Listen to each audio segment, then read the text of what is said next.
दोस्तों नमस्कार। सियासत के जिस मुहाने पर भारत की राजनीति खड़ी है, शायद ऐसा माहौल 35 बरस पहले तब रहा होगा जब मंडल और कमंडल और इसको लेकर राजनीति पूरे उफान पर थी। इस देश के भीतर में कमंडल के नाम पर जो हो रहा था और मंडल के जरिए जिस राजनीतिक आग को हवा दी जा रही थी, सब कुछ इस देश ने देखा है। उन परिस्थितियों के भीतर आज अगर जाइएगा तो एक सवाल आपके जहन में जरूर होगा। उस वक्त कमंडल के आश्रय तो सत्ता मिली नहीं, लेकिन मंडल के आश्रय भारत की राजनीति में खास तौर से उत्तर प्रदेश और बिहार में बड़ा बदलाव आ गया। और यह एक ऐसा बदलाव था जिसने यह तय कर दिया कि भारत की राजनीति अब जातीय समीकरणों के आश्रय सत्ता तक पहुंचने का एक बड़ा रास्ता है। लेकिन उस दौर की राजनीति के भीतर भी जिक्र जातियों का होता जरूर था, लेकिन कभी किसी से जाति पूछी नहीं गई। और देखिए, मौजूदा वक्त जिस मुहाने पर खड़ा है, उसमें यह भी पहला मौका इस देश के सामने आया जब इस देश में बीजेपी के अध्यक्ष अमित शाह ने इस देश के प्रधानमंत्री को कहा कि पहली बार इस देश में एक ओबीसी प्रधानमंत्री बने हैं। यानी जातीय समीकरण या कहें सोशल इंजीनियरिंग के आश्रय बीजेपी ने जो पत्ता उस दौर में फेंका, उस दौर में हर किसी को यही लगा कि दरअसल कमंडल से चलते चलते अब मंडल की राजनीति को भी साधने की दिशा में बीजेपी बढ़ चुकी है। और इसका असर 2019 के चुनाव में नजर भी आया। लेकिन 2024 के चुनाव में सब कुछ चूक गया, क्योंकि भारत में उस राजनीतिक दल ने जातीय समीकरणों की परिस्थिति और इस देश में दलित, आदिवासी और पिछड़ों को लेकर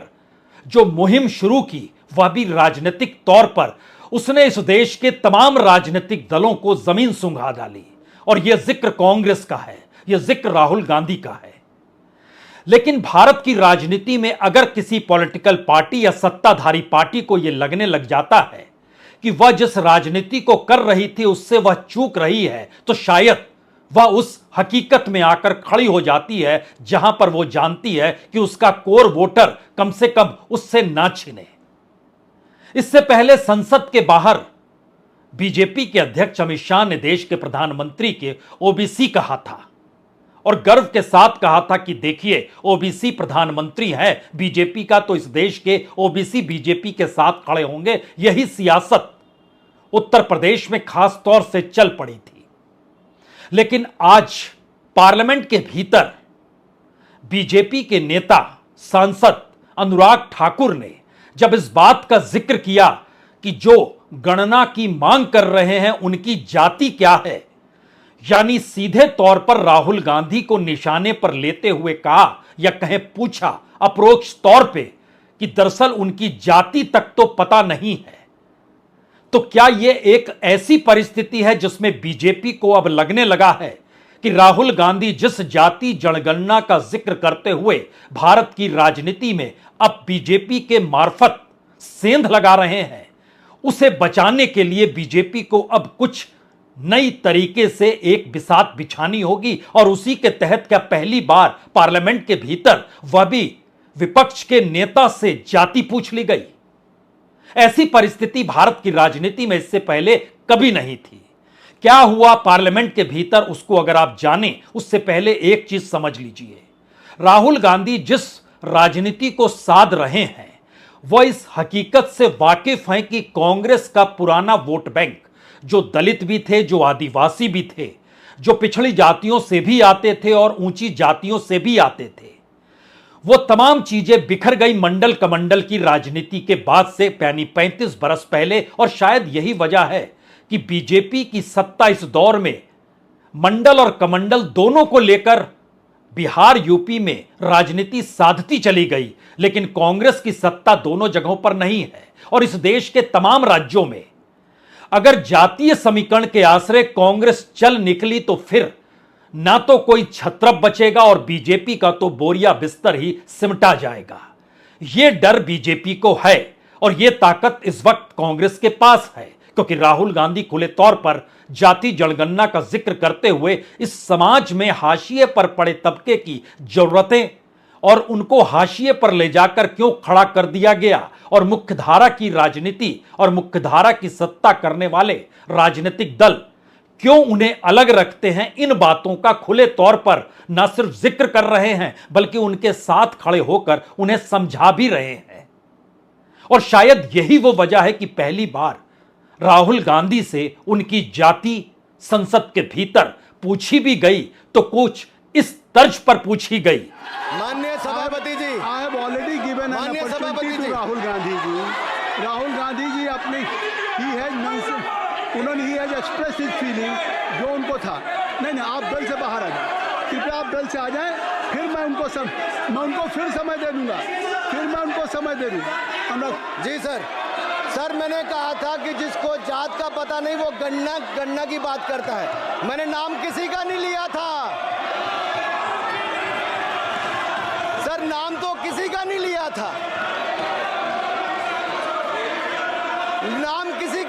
था, लेकिन जवाब देने कौन खड़े हो गए।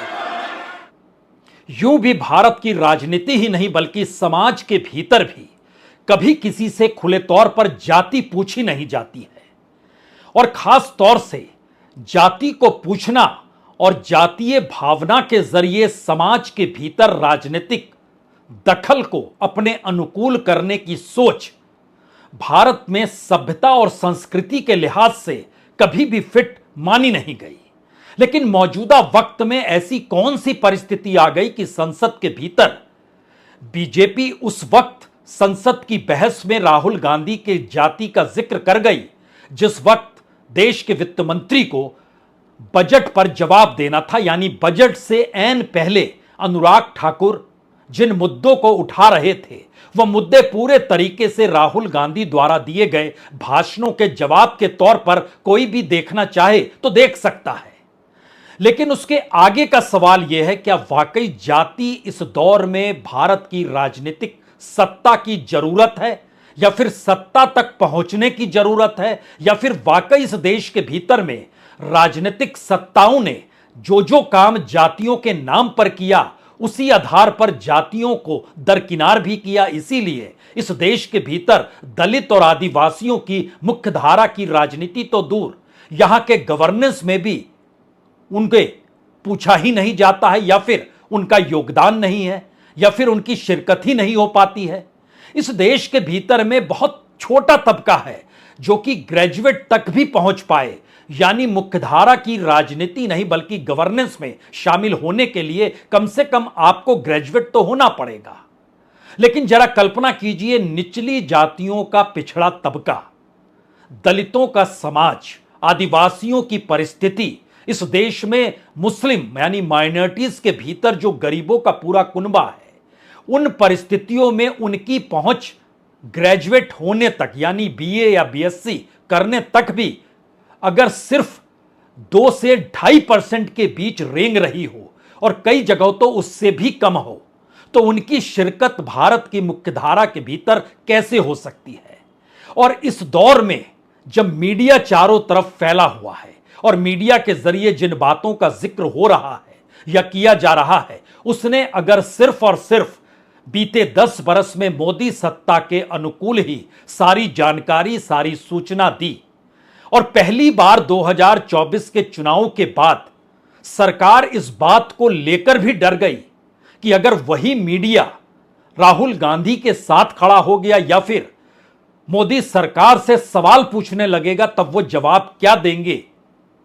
और हकीकत देखिए, कल पार्लियामेंट के भीतर जब एक गड़बे में मीडिया को बंद किया गया तो राहुल गांधी ही पहुंचे, उन्होंने ही पार्लियामेंट के भीतर उसी मीडिया का सवाल उठाया भी, और उसके बाद स्पीकर ने मुलाकात के लिए मीडिया कर्मियों को बुलाया भी और उनके अनुकूल परिस्थिति बनेगी इसका जिक्र भी किया और भरोसा भी दिलाया।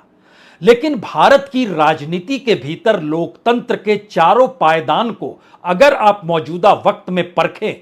तो चारों पायदान को लोकतंत्र के नाम पर मौजूदा सरकार ने हड़प लिया है या कहे अपने हाथों में दबोच रखा है। यही वो वजह है जो पहली बार फिसलती हुई दिखाई दे रही है, चाहे वो राजनीति के मैदान में हो, चाहे नौकरशाही के बीच में हो, या फिर अब मीडिया कर्मियों के बीच भी यह सवाल बड़ा क्यों ना हो रहा हो कि आखिर इस स्थिति में मोदी सरकार से सवाल ना पूछें तो क्या करें? सवाल इसीलिए अब बड़ा है क्योंकि पार्लियामेंट के भीतर पहली बार विपक्ष के नेता के तौर पर राहुल गांधी, इससे पहले भी बहुत सारे विपक्ष के नेता रहे हैं, लेकिन कभी किसी ने इस रूप में कहा नहीं होगा कि मुझे इंसल्ट किया जा रहा है, मेरी जाति पूछी जा रही है और इसके मतलब मायने क्या हो, जो राहुल गांधी को आज कहना पड़ा। और यह कहते हुए उन्हें कहना पड़ा कि यह स्थिति उनके सामने आएगी, यह शायद उनको एहसास होगा, लेकिन जाति जनगणना के सवाल से वह पीछे नहीं हटेंगे और इसी सदन में वह पास कराएंगे। यानी खुले तौर पर राजनीतिक आवाज भी है और सामाजिक परिस्थितियां भी हैं, और इन दोनों के बीच वही संसद खड़ी है जहां पे तीसरी बार सरकार मोदी सरकार की है और बीजेपी के नेता अगर जाति पूछ रहे हैं तो राहुल गांधी जवाब दे रहे हैं। स्पीकर सर, जो भी इस देश में दलितों की,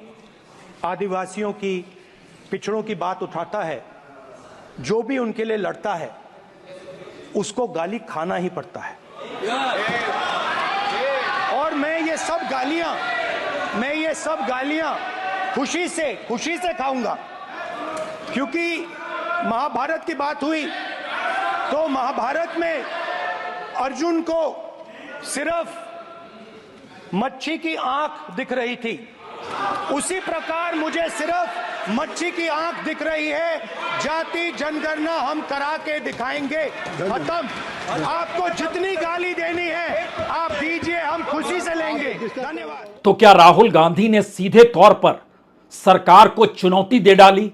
जाति जनगणना को लेकर, जबकि हर कोई जानता है कि इस देश में 2021 की जनगणना भी सामने आ नहीं पाई है। यानी सरकार इस देश की सामाजिक आर्थिक परिस्थितियों को कैसे छुपा रही है। तो ऐसे में जाति जनगणना ठोक बजाकर राहुल गांधी अगर पार्लियामेंट में यह कहते हुए जिक्र कर रहे हैं कि आपको जितनी गाली देनी है दे दीजिए, क्योंकि इस देश के भीतर जो भी दलितों के, आदिवासियों के सवाल उठाएगा, पिछड़ों के सवाल उठाएगा, उसे गाली तो मिलेगी और मैं गाली सहने को तैयार हूं। और इन परिस्थितियों के भीतर राहुल गांधी अब यह कहने से भी नहीं चूके, मैं नहीं चाहता हूं कि अनुराग ठाकुर माफी मांगे, मुझे उनसे माफी नहीं चाहिए। यानी एक संघर्ष की ऐसी मुनादी है, सुनना चाहिए।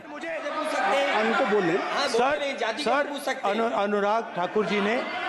मुझे इंसल्ट किया है,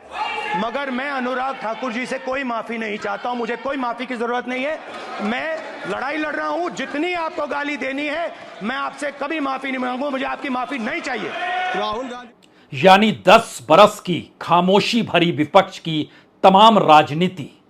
और 10 बरस के बाद विपक्ष के भीतर से उठते हुए सवाल, राहुल गांधी का प्रतिपक्ष के नेता के तौर पर संसद के भीतर यह कहना, यह सब कुछ इसलिए मायने रखता है क्योंकि जब मंडल और कमंडल की राजनीति भी इस देश में थी, उस वक्त इस देश की जातियों का नाम लेकर तब के सांसद रामविलास पासवान ने जिक्र किया था कि किस तरीके से जो पिछड़ा तबका है, दलित के भीतर का तबका है, उसमें कितनी जातियां हैं और उनकी आर्थिक माली स्थिति क्या है, इससे संसद क्यों रूबरू नहीं होना चाहती है। उन्होंने एक सामाजिक लकीर खींची थी उस वक्त। लेकिन इन परिस्थितियों को अगर मौजूदा वक्त में लाकर रखें और यह सोचना शुरू करें क्या वाकई ऐसी स्थिति आ गई है जहां पे पहली बार पार्लियामेंट के भीतर जाति का सवाल नेताओं, सांसद नहीं बल्कि प्रतिपक्ष के नेता तक जा पहुंचा, तब यह सवाल होगा क्या वाकई इस देश के भीतर जो मंडल से निकली हुई राजनीतिक दल हैं उनके भीतर भी कौन से सवाल होंगे। जाहिर है इसमें कई राजनीतिक दलों का नाम लिया जा सकता है। बिहार के भीतर आरजेडी यानी जनता दल उस वक्त निकल के आई थी, जो उत्तर प्रदेश में भी थी, वह निकली, उससे टूटी, तो उसके बाद वहां पर आरजेडी बनी और यहां पर समाजवादी पार्टी उत्तर प्रदेश में बनी। उस दौर में बहुजन समाज पार्टी को भी परख लीजिए।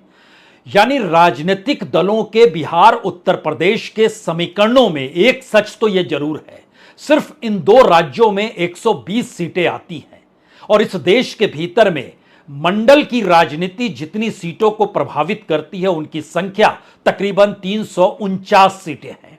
सीधे तौर पर जातीय समीकरण के जरिए अगर जातियों को वाकई यह एहसास हो गया कि कि बीजेपी जिस राजनीति को साध रही है, उस राजनीति की हार मंडल कमंडल की लड़ाई में 1989-90 में भी हुई, और उसके बाद 91 में जब इलेक्शन हुआ तब भी बीजेपी नहीं आ पाई। 96 में भी आई